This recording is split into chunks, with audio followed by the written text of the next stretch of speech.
Hello dear students, ये जो mock test की सीरीज़ है ये आपके लिए रामबाण साबित होगी। इसके अलावा अगर आप लोग चाहेंगे तो अर्थमेटिक की स्पेशल वीडियोस आती रहेंगी, तो जैसा भी हो कमेंट में ज़रूर बताएं। शुरू करते हैं हम वीडियो को। पहला मॉक टेस्ट है आज का। देखिए मॉक टेस्ट है, बस आप मेथड सीखते जाइए। लैंग्वेज इंग्लिश रहेगी पूरे मॉक टेस्ट की, लेकिन मैं हिंदी में एक्सप्लेन करूँगा। पहला क्वेश्चन आपके सामने सिंप्लीफिकेशन का क्वेश्चन रहेगा। तो ये √784 है।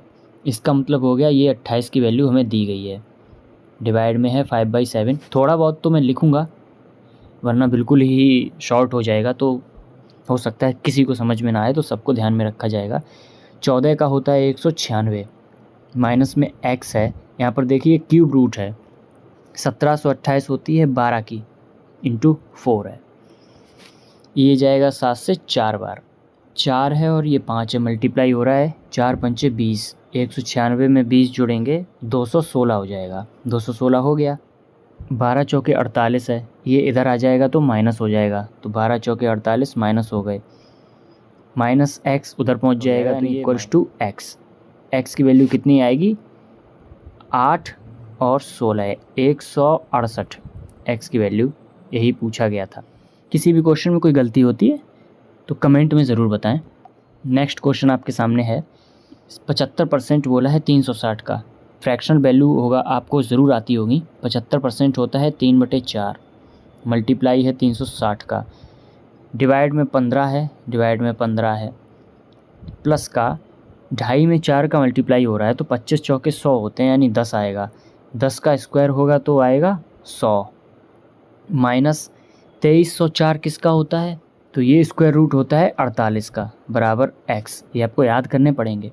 4 से ये कटेगा 90 बार, 15 से कटेगा 6 बार, तो हो गया 3 में मल्टीप्लाई 6 यानी कि 18। 18 इसमें जुड़ेंगे हो जाएगा 118, माइनस होगा इसमें से 48, बराबर x। 48 माइनस करेंगे तो ये आएगा 70। तो x की वैल्यू कितनी आ गई निकल कर? 70। इस तरीके से करेंगे। शॉर्ट ऐसे ही किए जाते हैं। आधी चीज़ ओरली याद रखनी है, आधी लिखनी है। नेक्स्ट क्वेश्चन है आपका। तो इसको कैसे लिख सकते हैं? देखिए इसको डायरेक्ट करते हैं। 9 से, क्योंकि 4/9 है, तो 9 से 243 कितनी बार जाएगा? 27 बार जाएगा। तो ये हो गया 4 × 27, प्लस 961 किसका होता है? ये होता है 31 का square root, minus 52 equals to x square minus का 13। 27 का 4 गुना कितना होता है? तो 7 चौके 28 और 4 दूनी 80, 108। इसमें से 52 माइनस करते हैं तो ये आएगा 6 5 56। इसमें 31 जोड़ देने हैं तो ये हो जाएगा 7 और 8 87। और इस 87 में ये 13 इधर आके जुड़ेगा भी, तो 87 में अगर 13 जोड़ देते हैं तो ये कितना आएगा? सीधा सीधा 100। तो एक्स स्क्वायर बराबर 100 है, तो यहाँ से x की वैल्यू हमें पता चल गई 10 है, तो इसका आंसर आएगा 10। स्पीड में कर रहा हूँ क्योंकि मॉक टेस्ट है ये, बस आपको पकड़ना है कि मैं कैसे कर रहा हूँ। नेक्स्ट क्वेश्चन है आपके सामने, ये है मिसिंग नंबर सीरीज़ का। तो देखिए इसमें आपको क्या समझ में आ रहा है कि 18 से 20, 20 से 29 है, 29 से 57 है। एक बार इसको एडिशन करके देखते हैं तो ये 2 का गैप है, ये 9 का गैप है, और ये गैप है 28 का गैप है, और ये गैप मिलेगा आपको 12 में 7 माइनस होंगे 5 6 65 का।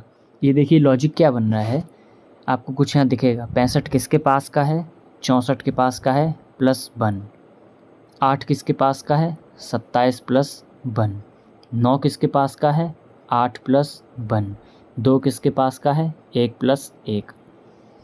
अब यहाँ देखने वाली बात क्या है? 1 यानी 1 की क्यूब प्लस 1, 8 यानी कि 2 की क्यूब प्लस 1, 27 यानी कि 3 की क्यूब प्लस 1, 64 4 की क्यूब प्लस 1।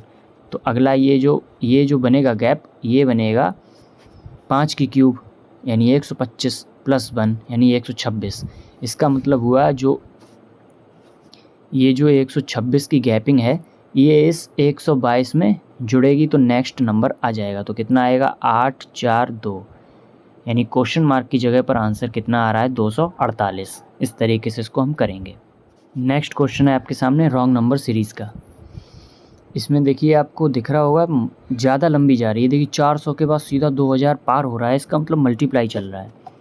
इस तरीके से इसकी एक चीज़ पकड़ी हमने। उसके बाद ये क्या हो रहा है कि मल्टीप्लाई 1 +1 हमें समझ में आया कि 15 एकम 15 + 1 16। यहाँ पर देख सकते हैं तो 16 दूनी 32 प्लस का 3 हो रहा है, ये डायरेक्ट मल्टीप्लाई हो रहा है 3 का, जुड़ेगा कुछ नहीं। ये आप देख सकते हैं मल्टीप्लाई हो रहा है 4 का, प्लस का 4 हो रहा है यहाँ पर। और ये देखिए 24 पंचे 120 होता है और प्लस का 5 हो रहा है। तो हमें ये समझ में आ रहा है कि देखिए गुणा 5 + 5 गुणे 4 + 4 गुणा 1 + 1, इसका मतलब जो भी लफड़ा है वो यहीं पर है। तो इस लफड़े के हिसाब से क्या होना चाहिए था यहाँ पर होना चाहिए था गुणा 3 + 3।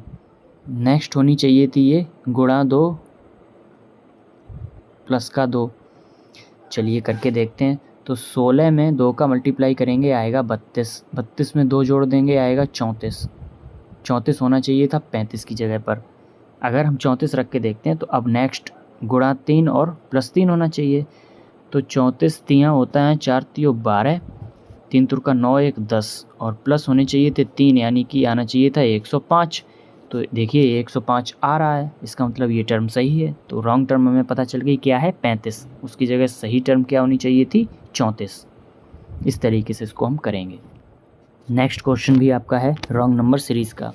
इसको देखिए करते हैं अगर, तो ये डिफरेंस दिख रहा है हमें 2 का, ये डिफरेंस दिख रहा है हमें 4 का, ये डिफरेंस दिख रहा है हमें 8 का, ये डिफरेंस दिख रहा है हमें 16 का, ये अंतर दिखेगा हमें 30 31 का। आगे कुछ चेक ही नहीं करना है। देखिए ये हो रहा है मल्टीप्लाई बाई 2, ये भी मल्टीप्लाई बाई 2, ये भी मल्टीप्लाई बाई 2, तो ये भी मल्टीप्लाई बाई 2 होना चाहिए था, यानी कि यहाँ 32 आएगा। अगर यहाँ 32 आएगा तो ये 71 होना चाहिए था, यानी रॉन्ग टर्म 70 है, सही होनी चाहिए थी 71। अब हम आगे हम चेक करते हैं कि 71 से 135 कितना डिफरेंस आ रहा है। 64 का डिफरेंस आ रहा है। 64 का डिफरेंस कब आएगा? जब 32 में 2 का मल्टीप्लाई होगा। इसका मतलब है रॉन्ग टर्म 70 रही होगी। आपको भी इसी तरीके से क्वेश्चन उड़ाने हैं वहाँ पर। अब आई है आपके सामने क्वाड्रेटिक इक्वेशन। रूल क्या होता है? माइनस प्लस दिया है, इसका मतलब है साइन चेंज हो जाएगा, बन जाएगा प्लस प्लस। इसी तरीके से यहाँ पे दिया है माइनस प्लस, तो साइन चेंज हो जाएंगे, बन जाएंगे प्लस प्लस। यहाँ से निकल कर आएगी x की वैल्यू, यहाँ से निकल कर आएगी y की वैल्यू। देखिए 88 के ऐसे फैक्टर करने हैं 88 के कि जोड़ने पर 19 आना चाहिए। तो 11 8 88 होता है और 11 में 8 जोड़ देंगे 19 हो जाएगा। नेक्स्ट 77 है, तो ये हो गया 11 और 7 का। अब देखिए चेक कैसे करते हैं। ये वाला जो 11 है वो 22 के 11 से तो बराबर है, लेकिन इस 22 के 7 से बड़ा है। यानी पहली कंडीशन में x बड़ा आया है और बराबर आया है 22 के। आगे देखते हैं इस 8 से। 8 देखिए ये 22 से छोटा हो गया। अब यहाँ पर x लेस देन 22 हो गया। जब दो साइन मिल गए अपोजिट तो रिलेशन कांट बी डिटरमाइंड, यानी CND इसका आंसर बनता है। आगे बढ़ते हैं। नेक्स्ट क्वेश्चन है आपके सामने। देखिए इसमें कोफिशिएंट भी दिए हैं, वही रहेगा इसमें भी कि x की वैल्यू कैसे आएगी, माइनस और प्लस दिया है, साइन चेंज होकर क्या बनते हैं प्लस और प्लस। इसी तरीके से यहाँ से निकलेगी y की वैल्यू, उसमें भी हो जाएंगे साइन प्लस और प्लस। 10 का मल्टीप्लाई होगा कोफिशिएंट से, यानी 30। अब हमें 30 के ऐसे फैक्टर चाहिए जो जोड़ने पर 11 आए। जोड़ते क्यों हैं? क्योंकि पीछे प्लस लगा हुआ है। तो कुल मिलाकर हमें 30 का मल्टीप्लाई करना है, 30 के फैक्टर करने हैं हमको, 11 चाहिए जोड़ने पर। तो कैसे आ सकता है? 6 और 5, 6 और 5 जोड़ेंगे 11, 6 पंचे 30। इसी तरीके से 16 तिया 48, 48 के फैक्टर करने हैं, जोड़ने पर 16 चाहिए। तो क्या होते हैं फैक्टर? 12 और 4, 12 चौके 48 होता है और 12 4 16 हो गया। x का जो ये 6 है वो 22 से छोटा है और इस 22 से बड़ा है। मतलब 6 12 से छोटा है और 6 4 से बड़ा है। दोनों साइन मिल रहे हैं तो आंसर बनेगा CND। इस तरीके से इसको करेंगे इजी। नेक्स्ट क्वेश्चन आपके सामने है। x² दिया है और ये इक्वेशन दी हुई है। देखिए जब भी इस तरीके की इक्वेशन होती है यहाँ पर हमेशा आंसर कैसे आते हैं? x की 2 वैल्यू आएंगी हमेशा। x की 2 वैल्यू, एक आएगी प्लस का 16, एक आएगी माइनस का 16। अगर यहीं ये होता कि x बराबर √196, तब हमारा आंसर आता x बराबर प्लस का 16। तो रूट से बाहर हमेशा पॉजिटिव चीज़ आती है, और जब स्क्वायर की बात आएगी तो 2 मान आते हैं, हमेशा 2 वैल्यू आएगी। और मैंने यहाँ गलती की है, 16 का नहीं होता, ये 14 का होता है। 14 और माइनस का 14 है। आगे देखिए 196 के फैक्टर करने हैं हमको, 28 चाहिए जोड़ने पर। साइन क्या रहेंगे बाई के, प्लस और प्लस। 196 होता है 14 मल्टीप्लाई 14 और तो 14 + 14 28 होता है। इसको अब जब हम करते हैं कंपेयर तो देखिए x का जो पॉजिटिव 14 है वो बाई के बराबर आ रहा है, तो x बराबर बाई आ रहा है क्योंकि यहाँ भी 14 है प्लस का, यहाँ भी 14 है प्लस का। लेकिन x का जब -14 की बात आएगी तो बाई के दोनों से छोटा आ जाएगा, x छोटा हो जाएगा बाई से। अब क्या होगा यहाँ आंसर, x छोटा भी है और बराबर भी है बाई से। आंसर बनेगा x less and equal than by. मैं तो आपके लिए डी भी लेकर आया हूँ। एक तरफ डेज दिए हुए हैं आपको, एक तरफ फैक्ट्री P है, फैक्ट्री Q है, फैक्ट्री R है, और ये टोटल आइटम बन रहे हैं इतने इतने हर फैक्ट्री में हर दिन। अब हम क्वेश्चन देखते हैं, क्वेश्चन कैसे है। रेशियो बताना है total number of product P and Q together, P और Q टुगेदर ट्यूसडे का divide by total number of product factory Q and R together, Q and R का टुगेदर थर्सडे को। ये है ट्यूसडे, ये है थर्सडे, ये पूछिए, यानी PQ ट्यूसडे और QR थर्सडे। PQ ट्यूसडे का है 3 2 5 570, 570 का पूछा है Q और R के थर्सडे के साथ, 4 3 710 के साथ। ये कैंसिल हो गया, किसी से नहीं कटेगा। आंसर आएगा 57:71। ये आंसर बनेगा पहले क्वेश्चन का। नेक्स्ट क्वेश्चन में क्या बोला गया है, टोटल आइटम है फैक्ट्री आर के अंदर वेडनेसडे को और थर्सडे को टुगेदर, ये कितना प्रतिशत मोर और लेस है फैक्ट्री पी के अंदर मंडे और ट्यूसडे से, ये चीज़ हमसे बोली गई है। देखिए पी का मंडे ट्यूसडे, आर का वेडनेसडे थर्सडे, इनकी बात हो रही है। पी है 3 और 2 5, 550 हैं ये पी के अंदर। आर की बात करें तो 3 3 610, 550 है ये, 610 है। डिफरेंस आपको दिख रहा होगा कितने का है, 60 का, 60 का डिफरेंस है। पूछा था इसके साथ कितना डिफरेंस है, यानी कि 610 के साथ। ये जाएगा 10 बार, यानी 1/10। 1/10 का मतलब क्या होता है, 10% कम है। नेक्स्ट क्वेश्चन, इसमें बोला है कि फैक्ट्री पी के अंदर फ्राइडे को 25% इंक्रीज़ हुई है थर्सडे की तुलना में। इसमें बोला गया है कि पी के फ्राइडे में जो प्रोडक्शन रहेगा वो 5/4 हो जाएगा पी के गुरुवार का। और क्यू के बारे में बोला है कि क्यू का जो फ्राइडे में वो इंक्रीज़ हो रहा है 10% मंडे से। 10% का मतलब होता है 1/10 इंक्रीज़ हो रहा है, तो 10 पर 1 इंक्रीज़ हो रहा है, यानी 11/10 हो रहा है क्यू के मंडे से। तो कुल मिलाकर क्यू और एफ के फ्राइडे का सम बताना है हमें। देखिए factory P and Q together in on Friday, P का थर्सडे और क्यू का मंडे, पी का थर्सडे और क्यू का मंडे, इसका हो रहा था 11/10, इसका हो रहा था 5/4 फ्राइडे में। तो पी के फ्राइडे में क्या वैल्यू आएगी, 4 से जाएगा 9 बार 90 बार और 5 9 45, ये आएगा 450। क्यू का फ्राइडे क्या आएगा, ये जाएगा 10 से ये 11 दूनी 22, 11 तिया 33, 34 35। इनका अगर हम करते हैं सम तो टोटल आएगा 2 4 3 700 है, 800 802 आएगा, 5 5 10, 4 3 7 1 8। टोटल सम आ रहा है फ्राइडे का पी और क्यू का 802। अर्थमेटिक शुरू हो रहा है। अब क्वेश्चन है आपका, ABC 3 लोग हैं, किसी बिजनेस में रुपए इन्वेस्ट कर रहे हैं 4:5:6 के अनुपात में। 6 महीने बाद क्या किया है, सी ने 1/3 हिस्सा अपना निकाल लिया। अगर टोटल जो 1 साल का प्रॉफिट मिल रहा है टोटल तीनों को मिलाकर 98,000, तो ये बताना है कि उस प्रॉफिट में से सी का शेयर कितना है। देखिए 3 लोग इस पार्टनरशिप में शामिल हैं, ए, बी और सी। ए ने लगाए हैं 4 यूनिट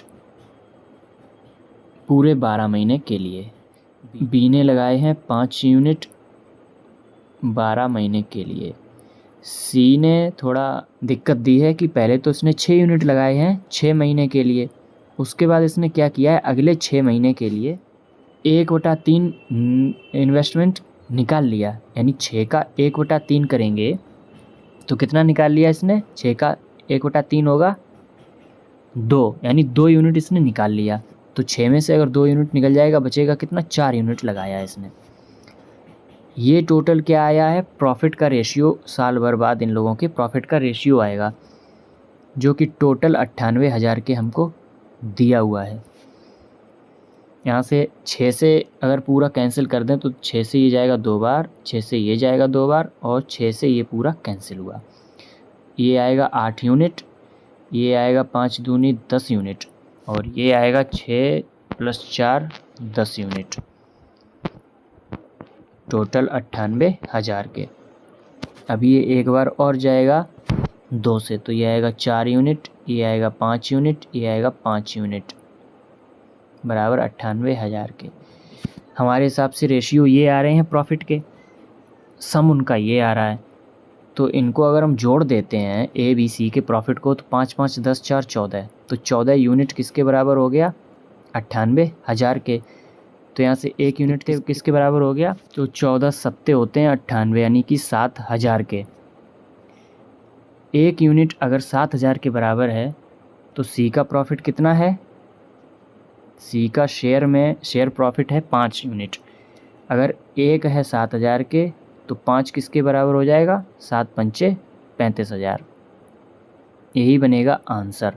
तो सी का उस पूरे 98,000 के शेयर में सी का प्रॉफिट शेयर था 35,000 रुपये। ऐसे इसको करेंगे। कोई आर्टिकल है जो 15% के प्रॉफिट पर बेचा गया, अगर उस आर्टिकल की कॉस्ट प्राइस और सेलिंग प्राइस दोनों 150 रुपये घट जाती हैं तो प्रॉफिट 5% ज़्यादा हो जाता है पहले से। तो हमें ओरिजिनल सीपी बतानी है आर्टिकल की। तो देखिए सीपी और एसपी की बात हो रही है। 15% की वैल्यू क्या होती है, 3/20। इसका मतलब है 20 पर कोई चीज़ 3 बढ़ रही है क्योंकि प्रॉफिट हो रहा है। तो पहले अगर सीपी 20 यूनिट थी तो 3 बढ़कर उसकी एसपी 23 हो गई। अब बोला गया है बाद में कि 5% और हो रही है, इसका मतलब है 15 में 5 जोड़ के 20% हो जाएगा। 20% का मतलब होता है 1/5, यानी कि पहले सीपी रही होगी 5 यूनिट पहले सीपी रही होगी, उस पर 1 बढ़कर एसपी हो गई 6 यूनिट। अब देखिए यहाँ पर एक चीज़ बोली गई है कि सीपी और एसपी दोनों बराबर बराबर घटी हैं, कितना, 150 रुपये, यानी सीपी भी 150 रुपये घटी है, एसपी भी 150 रुपये घटी है। यानी ये जो गैपिंग है 20 और 23 के बीच में कितनी गैपिंग दिख रही है, 3 की। तो यही गैपिंग यहाँ भी आनी चाहिए क्योंकि बराबर घट रहे हैं, लेकिन यहाँ यूनिट एक ही है।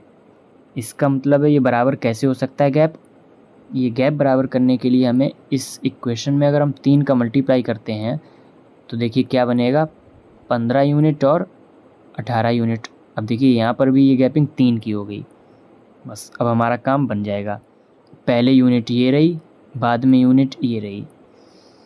जब ये यूनिट बराबर हो गई हैं तो अब हमें देखनी है कि ये अंतर कितना है। ये अंतर कितना दिख रहा है आपको, 18 6 24 होता है यानी 5, और ये अंतर कितना दिख रहा है, 5, यानी सीपी भी 5 यूनिट घटी है, एसपी भी 5 यूनिट घटी है। ये 5 यूनिट क्यों घटी हैं, क्योंकि दोनों 150 रुपये घटे हैं।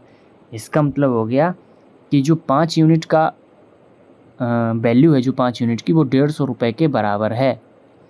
चाहे यहाँ पे रख कर लीजिए, चाहे एसपी में रख कर लीजिए। अगर 5 यूनिट की वैल्यू 150 रुपये के बराबर हो जाएगी तो 1 यूनिट किसके बराबर हो जाएगी, 30 रुपये के बराबर हो जाएगी। अगर 1 यूनिट 30 रुपये के बराबर हो जाएगी तो पूछा है हमसे ओरिजिनल सीपी। ओरिजिनल सीपी कितनी दिख रही है आपको, 20 यूनिट। तो ये 20 यूनिट किसके बराबर हो जाएगी, 3 दूनी 600 यानी 600 रुपये के बराबर हो जाएगी। तो ओरिजिनल सीपी हमारी कितनी थी? 600 रुपये ओरिजिनल सीपी रही है। ये इसका सबसे शॉर्ट मेथड है। ऐसे ही आपको करना है, 1-2 बार देखिए इसको अगर समझ में ना आया हो। नेक्स्ट क्वेश्चन आपके सामने है मेंसुरेशन का। इसमें बोला है कि सिलेंडर की जो रेडियस है वो स्क्वायर की साइड के बराबर है और जो स्क्वायर है उसका पेरीमीटर 56 सेंटीमीटर दिया हुआ है। सिलेंडर की हाइट दी गई है 12 सेंटीमीटर की। तो सिलेंडर का वॉल्यूम बताना है, पाई की वैल्यू 22/7 लेनी है। स्क्वायर है जिसका पेरीमीटर 56 है, तो स्क्वायर का पेरीमीटर होता है 4a, ये दिया है 56। तो यहाँ से a कितना आ रहा है? 14। और a दिया है हमें r के बराबर। क्वेश्चन में बोला है कि सिलेंडर की जो त्रिज्या है वो स्क्वायर की साइड के बराबर है, यानी कि सिलेंडर की त्रिज्या r बराबर भी हो गई 14। हाइट हमें दी हुई है सिलेंडर की, कितनी दी हुई है? 12। अब हमारे पास तीनों चीज़ें आ चुकी हैं, तीनों वेरिएबल आ गए हैं। तो सिलेंडर की वॉल्यूम कितनी होती है? पाई r स्क्वायर h। इसको बस हमें सॉल्व करना है। पाई की वैल्यू हमें दी गई है 22/7। r दिया गया है कितना है? 14 × 14 और h दिया गया है 12। 7 से ये कटेगा 2 बार। तो सिलेंडर की जो वॉल्यूम है 22 × 14 × 24 मल्टीप्लाई ही करना है इसको, दूसरा ऑप्शन नहीं है। तो 14 दूनी 28, 14 दूनी 28 और 2 30 मल्टीप्लाई 24, ये करेंगे मल्टीप्लाई तो 8 चौके 32, 3 8 दूनी 16, 17 18 19, 24 3 72, 1 73, 7392 सेंटीमीटर क्यूब होती है वॉल्यूम। आंसर इसका ये आएगा, कैलकुलेशन बेस्ड था। 7392 सेंटीमीटर क्यूब सिलेंडर की वॉल्यूम रहेगी। नेक्स्ट क्वेश्चन है, इसमें बोला गया है किसी बेजल में 90 लीटर मिक्सचर है मिल्क और वाटर का, जिसके अंदर मिल्क वाटर का रेशियो दिया है 2:1। अब बोला है कितना वाटर मिलाया जाए इस मिक्सचर में कि मिल्क और वाटर का रेशियो 1:2 बन जाए। इस सवाल का बेहतरीन सॉल्यूशन मैं आपको देता हूँ। देखिए, मिल्क और वाटर की बात हो रही है।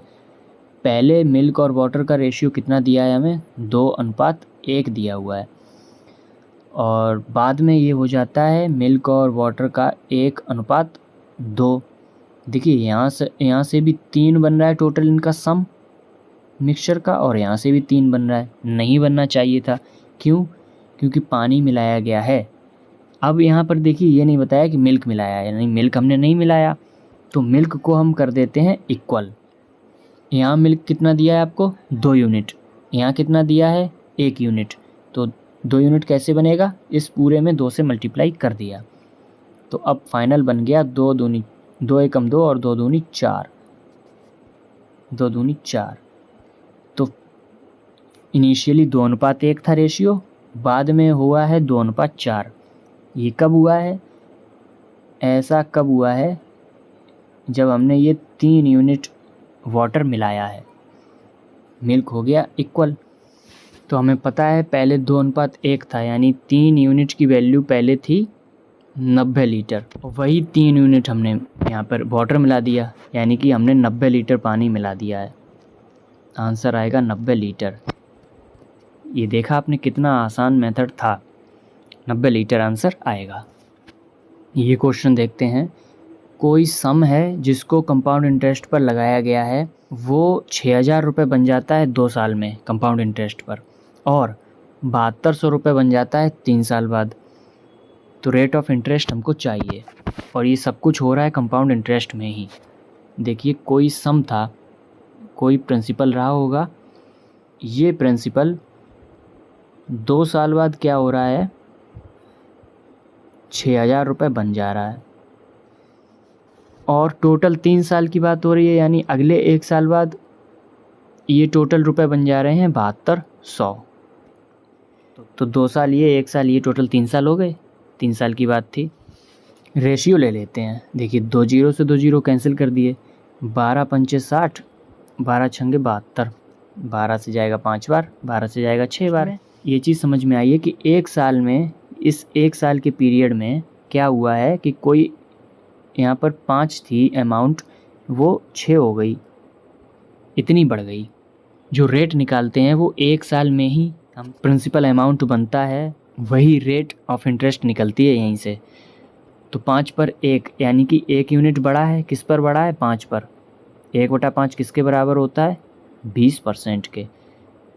बस इस सवाल में कुछ करना ही नहीं था, रेट निकल आई यहीं से, हमको वहाँ तक जाना ही नहीं पड़ा। अगर ये कहता कि प्रिंसिपल निकालिए तब हम कैसे निकालते, आगे भी बता देता हूँ मैं। कंपाउंड इंटरेस्ट में क्या होता है कि 1 साल का रेशियो अगर 5:6 आ गया तो 2 साल का क्या आ जाएगा? 5 का स्क्वायर रेशियो 6 का स्क्वायर, यानी कि 25:36। तब ये हो जाता कि इस 36 यूनिट की वैल्यू 6000 हो जाती, तो 25 यूनिट की वैल्यू P हो जाती। फिर इस तरीके से इसको हम करते। आई होप आपको क्लास समझ में आई होगी। इसी तरीके से क्लासेस आती रहेंगी, लेवल और बढ़ता रहेगा, तो बने रहें चैनल के साथ। अगर आप सपोर्ट करते हैं तो रेगुलर इसी तरीके से वीडियोस और आएंगी एग्ज़ाम तक आपके। पढ़ाई करते रहें, ध्यान रखें अपना, बाय।